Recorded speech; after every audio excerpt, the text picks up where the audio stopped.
lovelies, and welcome to another episode of Walking the Shadow Path.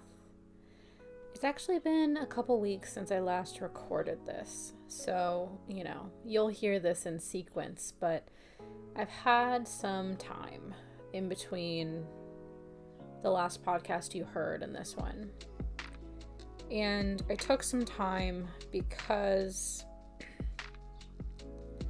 I could feel the darkness encroaching, I guess.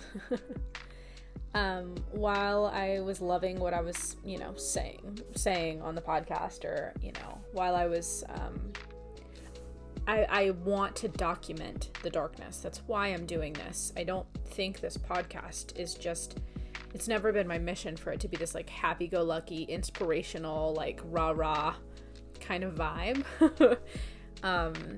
And I don't think it'll ever be that way, but I was feeling kind of a conversational rumination happening.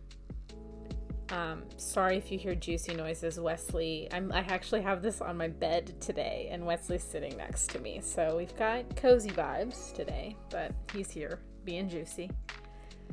But, so I was feeling this kind of conversational rumination happening where I don't think that me talking about how I was feeling actually was helping me. It felt like it was kind of perpetuating something that actually wasn't taking me where I wanted to go. I actually recently have had this experience as well with journaling. I have been a journaler for years. I mean, I actually think, I did the math, I think I have 14 journals, like in a box somewhere in my house, because I've been journaling. I journaled on and off all of my life, but really I've been journaling, capital J, since 2012. And I have, I think, like 14 journals since then. Just insane. It's basically I've written books. Anyways, journaling has previously been something that actually like fortifies me and helps me kind of unwind this knot of thoughts in my head, and gets me in a place where I feel a little bit more ordered and able to kind of stand on top of the struggles that I'm having. But I noticed recently it hasn't been helpful. It hasn't been doing that. It's actually almost been like kind of rooting me deeper into this pattern. And I was having this conversation in my head of like, am I always going to be like this? This being depressed, hopeless, in pain all the time, unable to see clearly, think clearly, just, is this me now? And I know that's not me, but in the moment, it feels like that is taking up all of your being, every ounce, every moment, everything. You're looking through a stained glass, and instead of this like beautiful mosaic, you're just staring through mud. So I wanted to take a little bit of a break so I could kind of just regroup myself, maybe focus less on the excruciating pain that I'm feeling of existence, and see what that would do. As of right now, I am feeling a good amount better. I'm not drowning, and I haven't been for like a couple weeks, which has been really nice. I am still going through a ton of existential questioning and still feeling the pains that I'm feeling and feeling hopeless a lot. But I think enough is moving in myself and in my plans and in my creativity that I feel a little less drowning. Like water in lungs, And this got me thinking, all of this is a habit, right? I have been in the dregs for months now. I think kind of like when the worst hit, it was like, I think late October.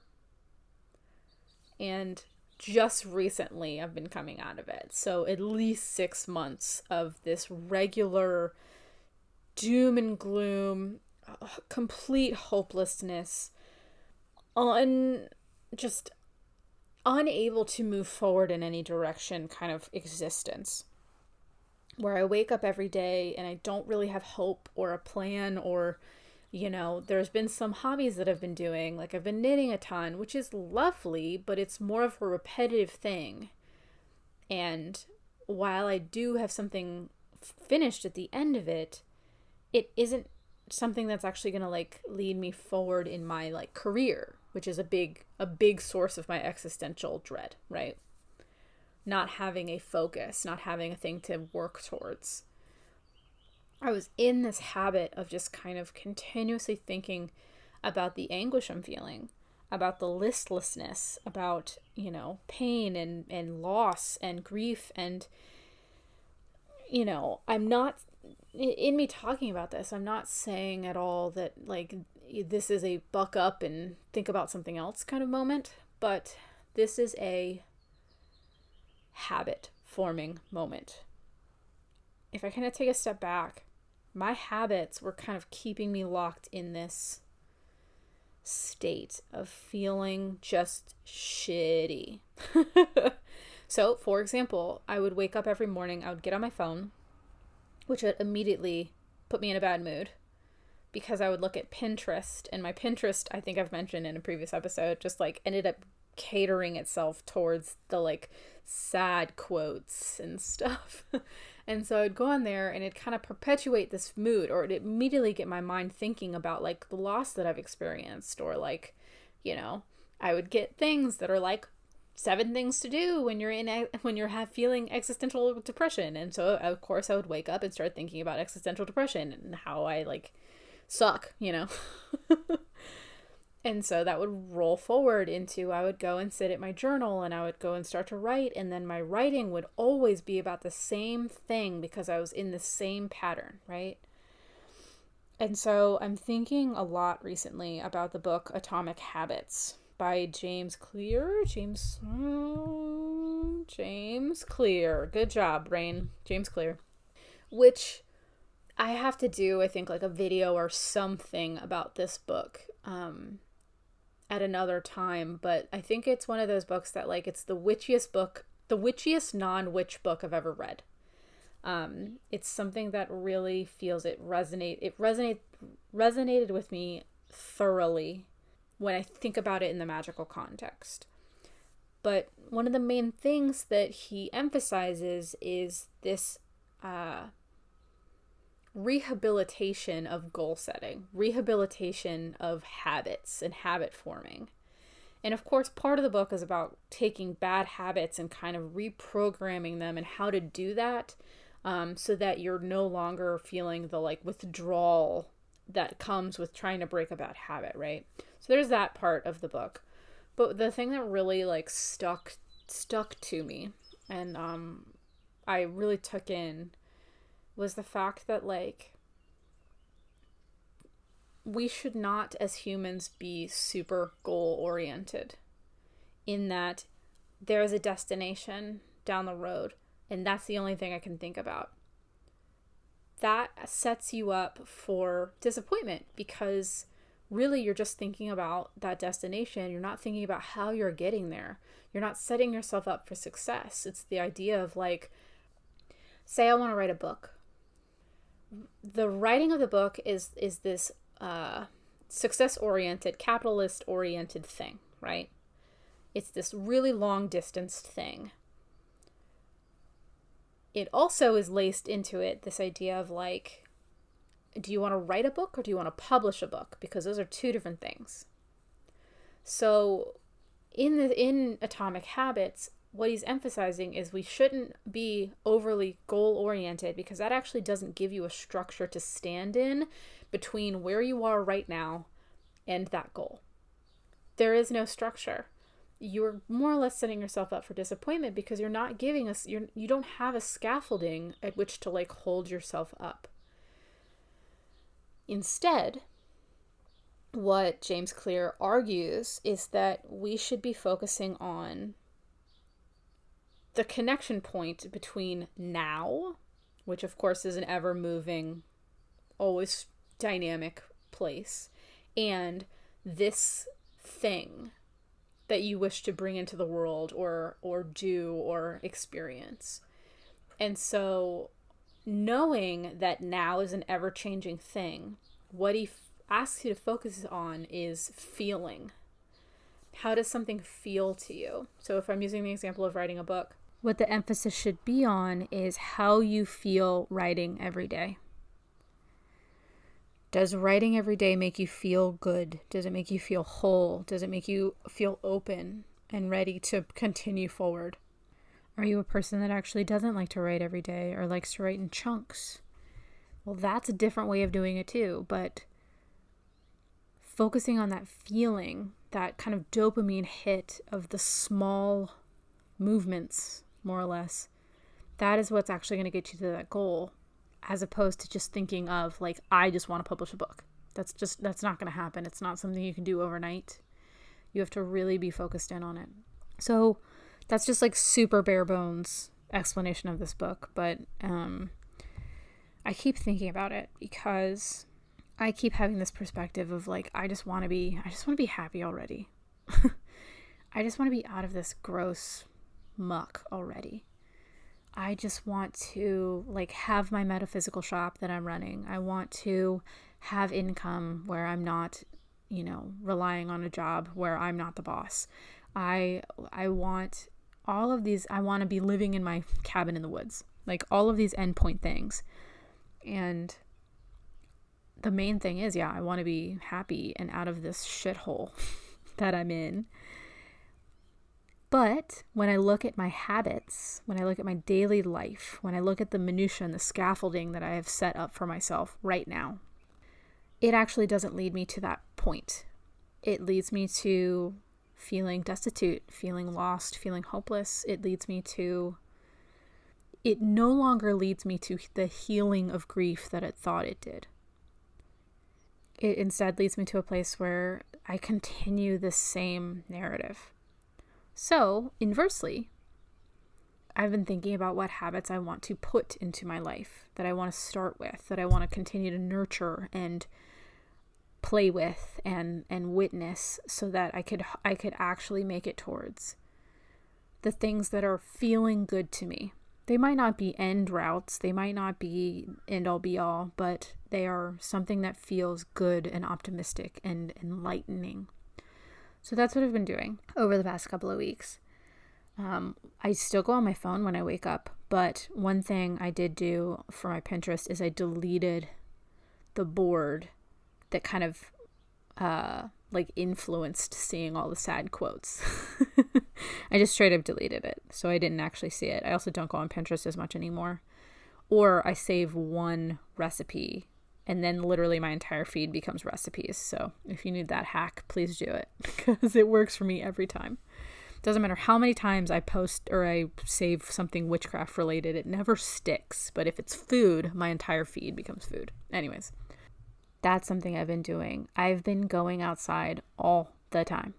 I sit on my back porch.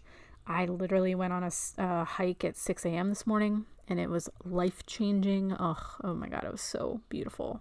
I saw 4 deer, and so many ferns, and it was just so beautiful. But that honestly puts me in a way better mood. One of the things that I've mentioned in previous podcasts is, I had this big friend breakup, and that is still something that hurts in my heart a lot. And now I'm trying this thing where anytime this person comes up in my thoughts, or if I see something that reminds me of them, instead of allowing myself to go down this train of it hurts, this wound, it hurts, I'm trying to just be like, hey, I see you. I know you're in here. I know you're present. I love you, but I need to keep going. And that actually has been helping a lot. And so in using the kind of the kind of groundwork that this book puts down. What I'm trying to do now is, instead of focusing on distance, right, on those things like, having a shop or moving into the woods, or all of these things that are so far away that actually like don't really help me right now. They're beautiful goals to have, and I do like look forward to seeing them in the future, but right now, in the anguish of right now, they don't exactly help. They feel far away and unattainable, and it feeds into that hopelessness, right?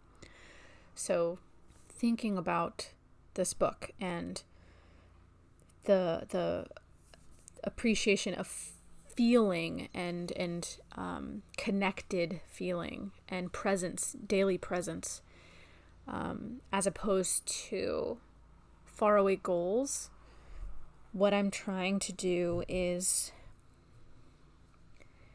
find ways to, one, break down that path towards my goal so that it's like sizable chunks, which is just like, that's just goal setting 101, giving yourself tangible things. But also when my mind starts to go into hopelessness and this is stupid or whatever, I try and remember that what I'm trying to do is facilitate this feeling of just goodness, of excitement, of openness and hope. And even if it's just something super arbitrary, it's still fostering these good feelings within me that make me feel as if maybe not the world is going to be okay, but right now feels pretty good. I'll give you like a more direct example of I'm trying to, in this scheme of life and stuff, I haven't really been sure what I've wanted to, quote, do. I mean, what I want to do is a lot of things, but I've always wanted to be a teacher. I've always wanted to be in the witchy world. I have a lot of ambitions with that, but I don't want to be a tarot reader. I don't want to be someone that people go to get answers. I want to be someone that people go to get their own resources and facilitate their own power and all of these other things. And then recently, since I just moved and we don't really have much of a rooting here yet, to pass the time and to kind of get myself out of funks, I've been going to thrift stores and I've been going to antique stores and such. And I started seeing all of these things that I normally collected for my own home. I like candelabras and beautiful like pieces of silver and all of these like really gorgeous witchy wares is what I call them. I started seeing them and being like, oh, I would love to sell these. I've always wanted to do that. Why haven't I? And I just decided to like say yes to that. And so I started collecting them and I was like, you know what? I'm going to sell them on my Instagram. It's going to be like, I think it'll be fun. And if it doesn't really work and no one buys them, then I have some cool shit and that's okay. And I'm out $20, you know? But when my brain starts to like get in on that and start to tell me that it's a stupid idea, that no one's going to buy it, that like what I want to do is teach tarot. What does this have to do with anything? I have to remember two things. One, this brings me joy right now. Joy, actual joy. And honestly, at the end of the day, if I want to open some kind of shop or if I want to open a metaphysical shop, I need to have sales experience and I need to fill the shop with something. So, small goal on the way to the big goal. But at the end of the day, what matters is that it makes me feel good. And also, two, I don't remember what two was. Oh well.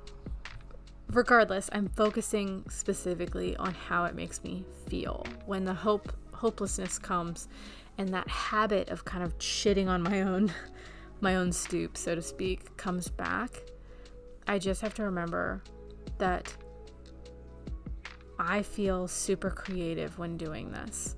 I staged all of the items that I bought the other day. I did it yesterday, and I set up a beautiful corner with beautiful lighting, and I took some photos, and I got lost in it so much that I was late to my next scheduled thing. That's what I'm looking for. Those are habits I want to bring in. Maybe not being late, but those are habits I want to bring in, of just doing things that make me lose time and that feel good, regardless of where they'll lead me. There's a lawnmower in the background, so this means I need to wrap it up. That's what I've been doing. I've been trying to put new habits in and take old habits out, because I'm happy to say I have some things cooking quietly that they feel good.